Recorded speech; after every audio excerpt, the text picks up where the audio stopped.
Jean-Marie Serroni, bonjour. Bonjour Jean-Paul. Alors c'est vrai, le 7 mai, il y a une échéance qui est importante, c'est l'élection du nouveau président ou de la nouvelle présidente. On a deux candidats, d'un côté Marine Le Pen, de l'autre côté Emmanuel Macron. Vous avez étudié les programmes agricoles, mais tout d'abord, est-ce que les programmes agricoles ciblent avant tout les agriculteurs ? Alors je crois qu'il y a deux idées à avoir en tête. C'est qu'un agriculteur ou une agricultrice va se déterminer sur les questions agricoles, mais vraisemblablement encore plus sur les axes et les idées générales des deux programmes et sur tout ce qui va concerner l'ensemble de la société. Ce sont des citoyens comme tout le monde. La deuxième idée, c'est que vraisemblablement, quand les candidats mettent la dernière main à leur programme agricole, ils visent sans doute un peu les agriculteurs, mais peut-être encore plus l'ensemble de la société. Et on remarque que dans les programmes, il y a mis en avant des points qui sont plutôt fâchants pour les agriculteurs, qui les chatouillent un peu, type les circuits courts ou l'agriculture biologique, qui ne chatouillent pas les agriculteurs en soi, mais qui ne représentent que 10% du volume de l'agriculture française, qui sont mis très en avant dans les programmes. Le bien-être animal, qui chatouille beaucoup d'agriculteurs, qui est mis très en avant. Donc on voit bien que les programmes agricoles sont faits au moins autant pour la société que pour les agriculteurs. Est-ce que vous avez remarqué une grande différence entre les deux programmes ? Alors, je crois qu'il y a une grande différence qui porte sur la vision d'ouverture sur l'exportation qui est promue par Emmanuel Macron, même si dans son programme, il n'y a pas de mesures spécifiques pour le développement de l'exportation de l'agriculture française.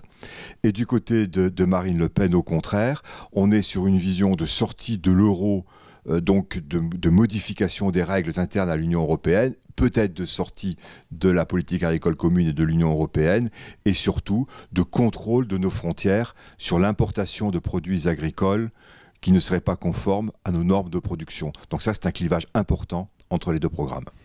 Alors maintenant, je me mets à la place d'un agriculteur. Si je veux raisonner mon choix selon le programme agricole, ce que je veux, c'est avant tout vivre de mon métier. Donc tout d'abord, c'est certainement maîtriser mes charges. Est-ce qu'il y a des points concernant ce chapitre ?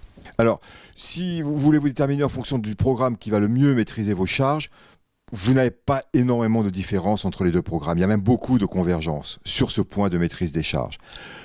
Les deux programmes prévoient de transformer le crédit impôt compétitivité en diminution des charges. Donc là, ça diminue les charges, le poids du travail, même si on ne sait pas véritablement si ça concernera les charges sociales de l'agriculteur, ce qui est important pour l'agriculture. Ce qui est un peu annexe pour l'agriculture, c'est une baisse de l'impôt sur les sociétés dans les deux programmes. Du côté d'Emmanuel Macron, il y a le programme d'investissement dont on reparlera plus tard, qui a un effet sur la maîtrise notamment énergétique, un petit effet sur la baisse des coûts.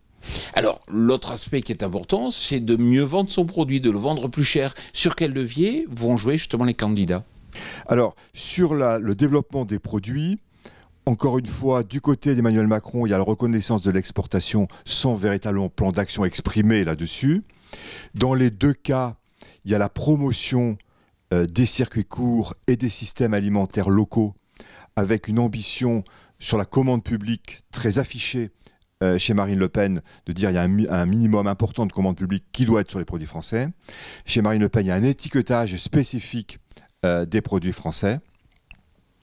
Donc ça, c'est un premier élément. Le deuxième élément, dans les deux cas, on a le fait de dire il faut rééquilibrer le poids de l'agriculture dans la chaîne alimentaire, dans la filière, avec une approche très différente entre les deux candidats. Du côté de Marine Le Pen, on a une approche très réglementaire, très législative sur les lois visant la grande distribution. Et du côté d'Emmanuel Macron, une des mesures phares de son programme agricole, c'est le Grenelle de l'alimentation. Et c'est l'idée de dire on va rassembler toutes les parties prenantes autour de la table pour voir comment, au bout du compte, augmenter le prix des produits agricoles payés aux agriculteurs, en jouant sur la répartition de la valeur ajoutée. Et même si ce n'est pas écrit, on peut aussi imaginer qu'il y a une question sur la valeur totale des produits alimentaires, sur le prix global du produit alimentaire. Actuellement, une part significative du revenu des agriculteurs est liée donc à la PAC. Est-ce que demain, je suis sûr que ce revenu existera toujours ? Alors là, c'est un point de séparation importante entre les deux programmes. Bien sûr, dans la mesure où Marine Le Pen veut revenir au franc, forcément, il y a un effet sur les aides, et rappelons-nous les montants compensatoires, enfin toutes les idées de mécanique quand on n'a pas la même monnaie, mais surtout, elle exprime clairement qu'elle veut sortir de la politique agricole commune pour mettre une politique agricole française au moins au niveau des aides. Donc que les aides, on ne sait pas s'ils sont dans la PAC ou pas, mais en tout cas, ils sont déterminés par la France. Du côté d'Emmanuel Macron, on a l'idée de développer, de renforcer l'aspect protecteur de la PAC, de maintenir le budget et de mettre en place, au sein de la PAC, des mesures d'adaptation aux variations de prix, notamment des mesures contracycliques. Donc là, il y a une différence très importante entre les deux programmes sur la politique agricole commune.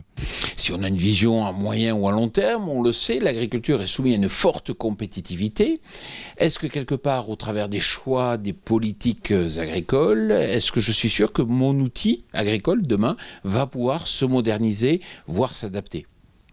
Alors, Marine Le Pen, dans son programme, n'a pas du tout d'axe fort sur l'entreprise agricole. Ça n'apparaît pratiquement pas dans son programme, si ce n'est à la marge.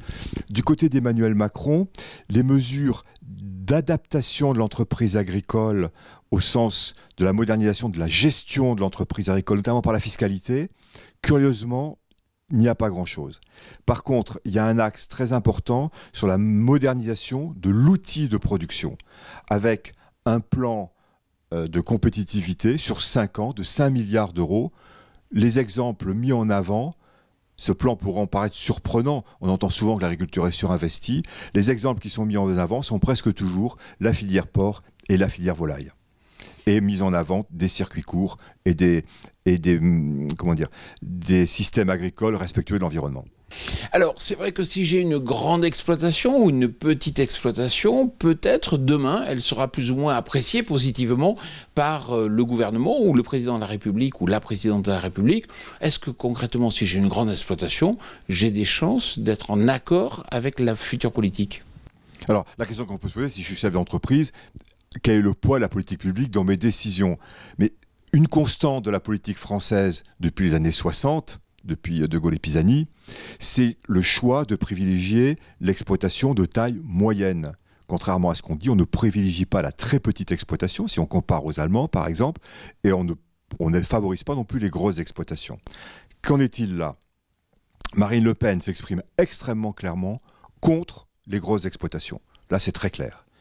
Du côté d'Emmanuel Macron, au contraire, il revendique, sans que ce soit très précis, il revendique une diversité de l'agriculture française et donc une diversité des exploitations sans avoir de mesures particulières pour soutenir les grandes, de même que ni lui ni Marine Le Pen n'ont de mesures spécifiques pour soutenir les petites. On est sur des axes.